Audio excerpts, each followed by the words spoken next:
Bonjour à tous, je poursuis la série des livres pour les apiculteurs débutants avec un best-seller de la catégorie, le traité Rustica de l'apiculture. Il s'agit probablement du livre d'apiculture le plus vendu actuellement.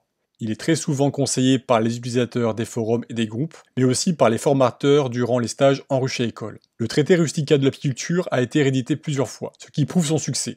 Il est même marqué sur sa couverture qu'il s'agit de la Bible de l'apiculteur, pas moins que ça. Le traité Rustica de l'apiculture est un ouvrage collectif, dirigé par Henri Clément, apiculteur professionnel dans les Cévennes et rédacteur en chef de la revue Abeilles et Fleurs. L'écriture de cet ouvrage a réuni plusieurs spécialistes francophones. Parmi les plus connus, citons Gilles Fert, apiculteur, éleveur et formateur qui intervient en France et à l'étranger. Yves Lecomte, chercheur à l'INRA, spécialiste de la communication chez les abeilles. Ou encore Étienne Bruno, ingénieur agronome au Centre apicole de recherche et d'information, le CARI, en Belgique. C'est donc un ouvrage de vulgarisation de grande qualité. Et il s'adresse aux apiculteurs de tous les niveaux. On peut le lire lorsqu'on est néophyte, et on y trouve de nombreuses informations intéressantes si l'on est plus expert. Cet ouvrage de 560 pages présente tous les aspects de l'apiculture de loisirs et de l'apiculture de production. Attention, le livre traite de l'apiculture conventionnelle, c'est-à-dire des méthodes qui sont appliquées par la plupart des apiculteurs amateurs et des professionnels en France. C'est la forme d'apiculture que l'on enseigne dans la plupart des ruches à école. Bien qu'il soit complet et massif, le traité Rustica de l'apiculture n'est toutefois pas un livre scientifique, et les illustrations communiquées reposent sur des textes concis et associent de nombreuses illustrations. Les premiers chapitres présentent la biologie de l'abeille, sa place dans la classification du vivant, sa biodiversité, avec les principales sous-espèces d'Apis mellifera en Europe et en Afrique, l'anatomie des insectes adultes, le développement larvaire, les différentes castes, le rôle et les occupations de chaque abeille dans le groupe. Et bien entendu, la dynamique de la colonie et notamment le phénomène d'essaimage. Il est ensuite question de la santé des abeilles et des techniques pour lutter contre les micro-organismes, les parasites et les prédateurs comme le frelon asiatique. Car être apiculteur de nos jours demande de bien connaître les signes de maladie et de pouvoir intervenir rapidement avec une solution adaptée. Sans aucun soin, une colonie d'abeilles est vouée à disparaître rapidement. L'étude de l'environnement n'est pas exclue de l'ouvrage. L'impact des abeilles sur la végétation naturelle et sur les plantes cultivées est expliqué. La pollinisation des plantes et le rôle d'Apis mellifera dans le maintien de la biodiversité et des rendements agricoles sont rappelés. Le traité Rustica de l'apiculture présente plusieurs modèles de ruches que l'on rencontre communément en France, ainsi que les équipements à rassembler pour pratiquer l'élevage des abeilles en sécurité.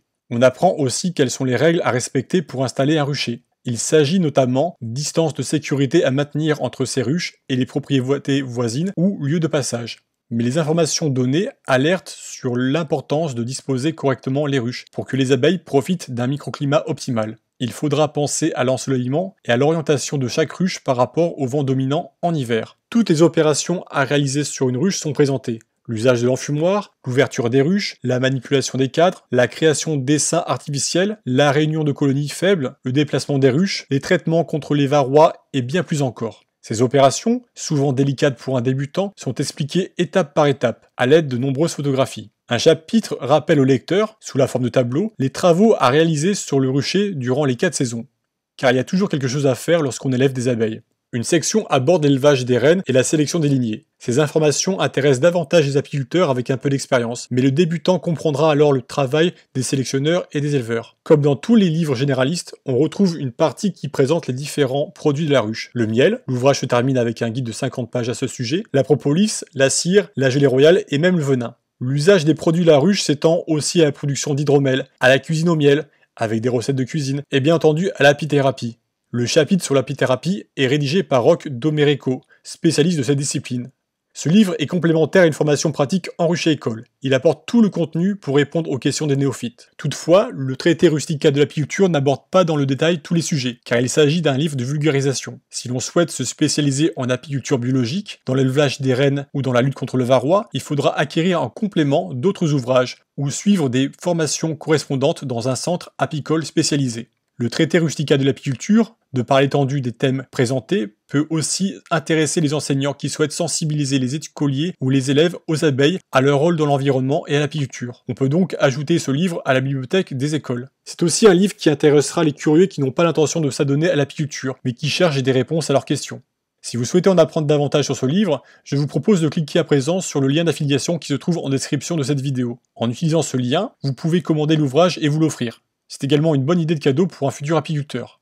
Si vous avez le traité Rustica en votre possession, s'agit-il de votre livre de référence? Est-ce bien la Bible de l'apiculteur? Qu'en pensez-vous? Répondez-moi en commentaire. Je vous remercie pour votre attention et je vous souhaite une bonne lecture. À bientôt.